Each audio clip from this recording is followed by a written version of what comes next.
Hey everyone, Aisha here. So today I want to talk about the topic, don't fight for other people's dreams harder than you fight for your own. And so I know that this might sound harsh, but here's why I am saying that. So stick with me here. So one of the things I realized in my single motherhood journey was the fact that I was super broken.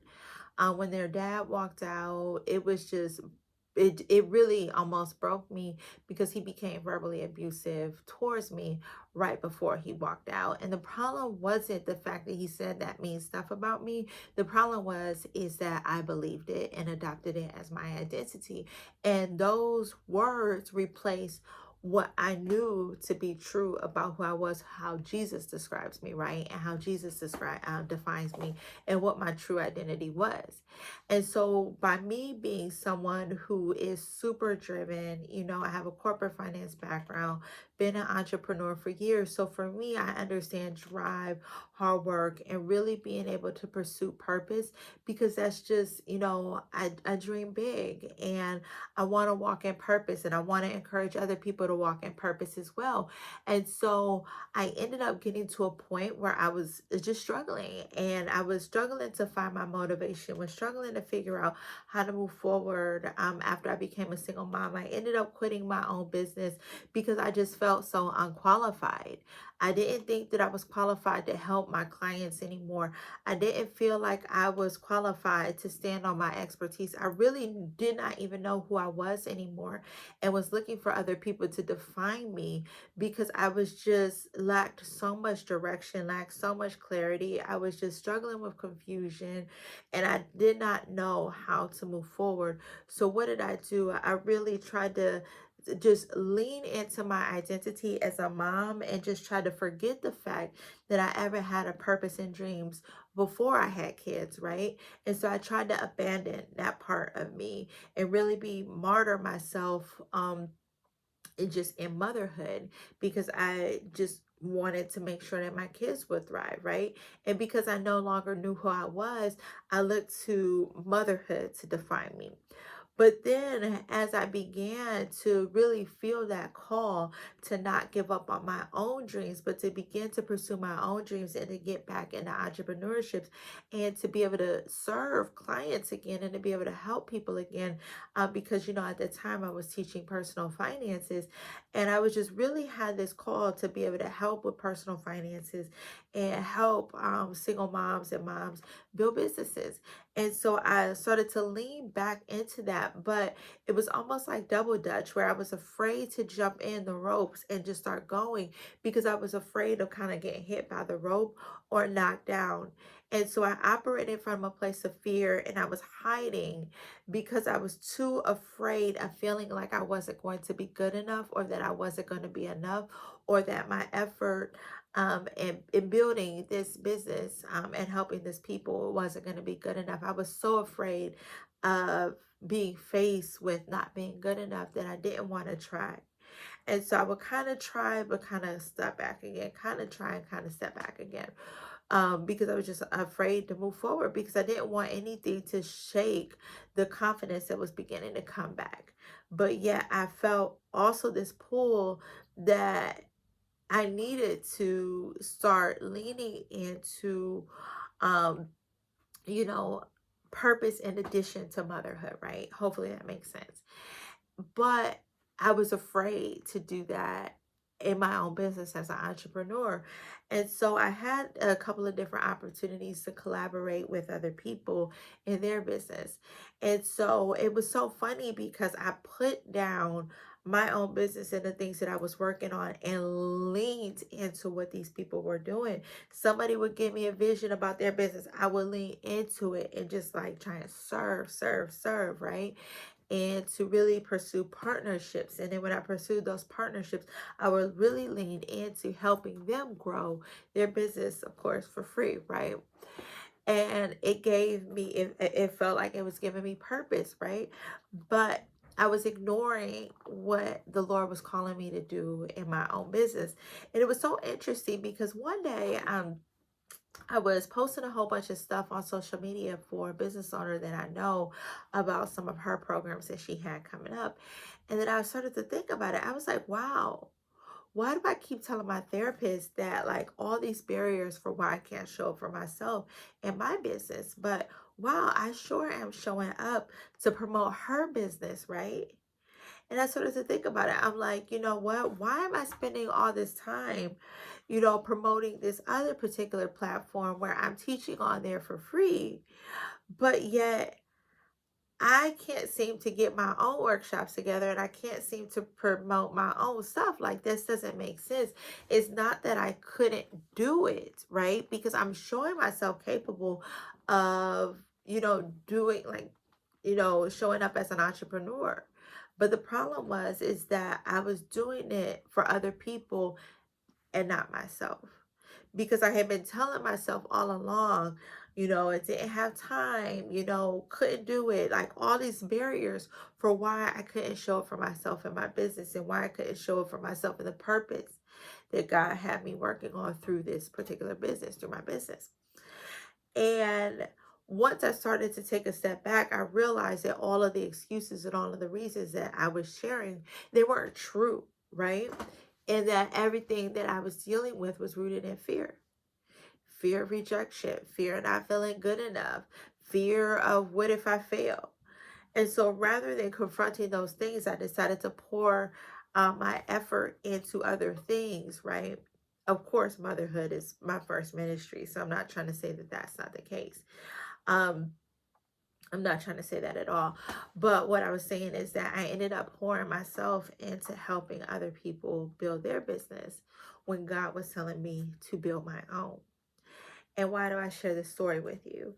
I share this story with you because you might be someone who um, is entrepreneurial, who has a business, who feels the call of starting a business, or might be working in an amazing career, but you've lost confidence in your ability. You've lost hope. You might have even lost focus, and you might not believe that you're good enough anymore. So why try? And I know how you feel. I felt like I wasn't good enough, so I stopped trying. And I just want to encourage you to know who you are in the Lord and to keep on going. And if God has given you a purpose and a vision to fulfill, it might not be the right time to work on it right now. He might be calling you to lay the foundation for you to do it later. But if He's calling you to get started right now, then get started. Don't let fear stop you. Don't let insecurity stop you. Don't let condemnation stop you. Don't let uncertainty stop you. Don't let the words and the hurtful things that other people have said in the past stop you. If God has called you, then He's equipped you. And don't make excuses for why you cannot fulfill the things that God is calling you to do. And so I share that with you because that was what I was doing. I was making excuses not to fulfill the things that God was calling me to fulfill. I was making excuses to not release this book, even though it was written. I was making excuses to not do what God was calling me to do. And instead, I tried to do a substitute by building someone else's dream, when God was saying, build this dream, not just for you, but for your children, right? To be able to provide for your children. And because I was refusing to do it, I was wondering why I was struggling financially. It was because I wasn't showing up to the business that I had that was generate, like, for me to generate income. Like, it made no sense. So not only was I stressed out, but I was causing unnecessary financial stress in my household, which made no sense. All because I was too afraid to build my dream. All because I was too afraid to listen to God. All because I was too attached to the words that someone else said that were negative. And it caused me to doubt who I was, even though God was saying He was with me. Even though He was saying He never will leave me nor forsake me. Even though He was saying that He has equipped me, right? And just like He is saying to you right now, don't let insecurity block your blessings. Don't let lack of confidence and fear cause you to operate as a shadow, or like a sample almost, like I'm trying to say a small size, right, of who God has called you to be. Don't let fear and condemnation keep you stuck. Don't run off and and try and come up with different substitutes to obedience, to the vision that God has called you to do. If you're wondering why you still feel unsettled in your spirit, if you're wondering why things might not seem like they're going the way they should in your finances, maybe it's because you haven't said yes to something that God is calling you to say yes to. And if I'm speaking to you, I want to encourage you to find your motivation. This is where your why comes from. I know so many people talk about your why, but it's so serious. Because if you understand, if you have your purpose, having your purpose will help you to stay focused when you want to quit. It will help you to stay focused on what you're set out to accomplish. It will help you to stay focused when fear tries to creep in and causes you to be discouraged or not, or be stuck. What motivation does is it fixes your mind on what's possible for you with God's help, because you will accomplish anything with God's help and keeping Him first.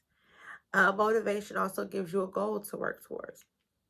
And knowing that you have a purpose and knowing that things aren't over because you're a single mom or because you're pregnant helps to shape your perspective and gives you a positive outlook.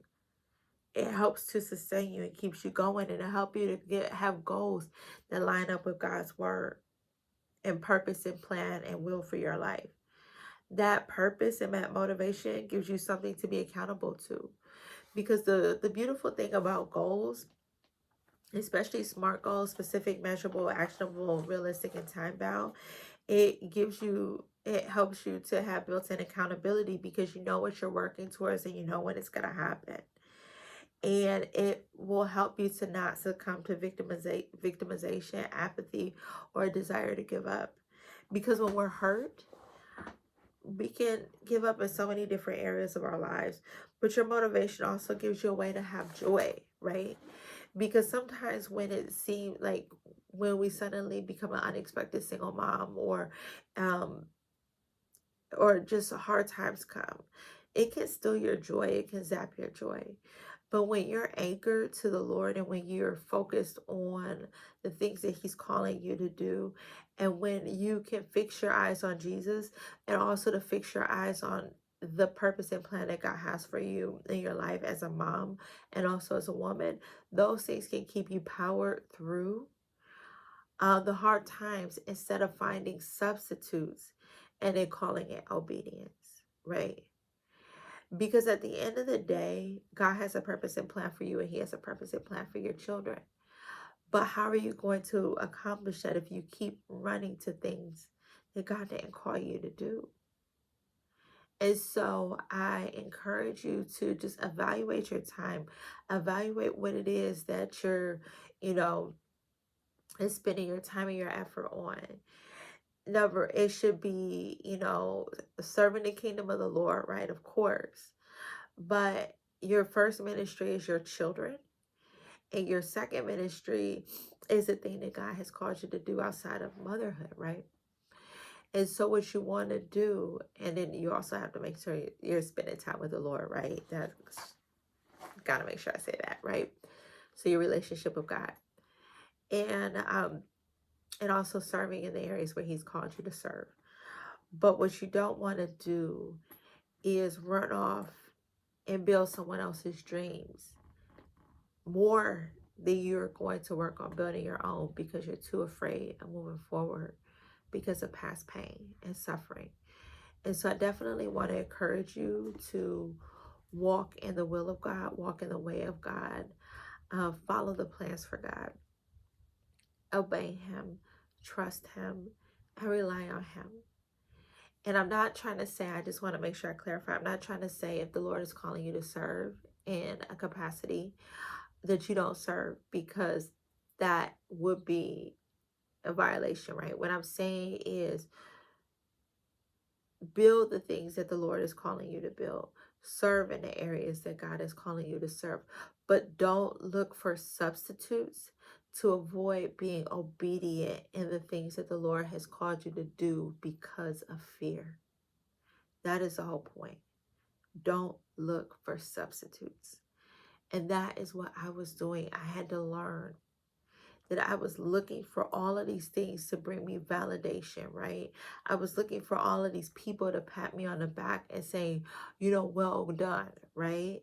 When really what I should have been doing is doing what the Lord had been calling me to do so He can say, well done, good and faithful service. But I was looking for the affirmation from other people. And I was abandoning the post that the Lord had me to be on because I was afraid of failure. I was afraid that I couldn't do it. And I was looking for somebody to affirm me because I no longer knew who I was. And so don't build someone else's dreams at the expense of what God is calling you to do. Don't abandon your post and what God is telling you to do in your household and for the purpose and plan that you have, that He has for you, because you're too afraid to follow Him, or you have lost your identity. Stay connected to Jesus. Stay obedient to Him. Trust Him in the process. Know that He will never leave you nor forsake us. And heal. Because when you heal, you can move forward boldly in who you are. You won't get distracted by the substitutes because you know who you are. You know whose you are. You know why you're doing it. And you know where you are going. And so I hope that this makes sense, and I hope that this has encouraged you. And if you feel that the Lord is calling you to do something, whatever it might be, whether it's serving, starting a business, leading into growing your business, who knows, maybe teaching at your kids' school, doing missionary work with your family, right? Whatever it is that God is calling you to do, or making a baby, like growing your baby in your belly, right? That is something that God is calling you to do. But stand firm in faith, knowing that God has you, and don't look for things to substitute out for what God is calling you to do. And that includes, I must add, if you're being pressured to have an abortion, that's a substitute for what God wants you to do, which is to have the baby, right? So don't allow someone else to pressure you, and to cause you to have fear and to get out of the will of God because of that fear. And so, yeah, I know this is kind of heavy, and I just pray that this makes sense. So, again, I encourage you to pick up the book, Navigating the Impossible, a survival guide for single moms from pregnancy through the first year of motherhood. This book really helps you to move forward after becoming a single mom. I'm sharing here the things that I did that I believe worked for me, that really helped me. The areas where I made mistakes and I wish that I knew better to do better. All of that is in here to be able to provide you with a manual for how to move forward after becoming a single mom, emotionally, financially, tangibly, structuring your household, all of that stuff. So you can grab your copy of this book, Navigating the Impossible, a survival guide for single moms from pregnancy through the first year of motherhood. It is on Amazon. So I encourage you to pick it up. And also make sure you like this video, subscribe, share it with a friend, and leave a comment and let me know how this has helped you. Alrighty.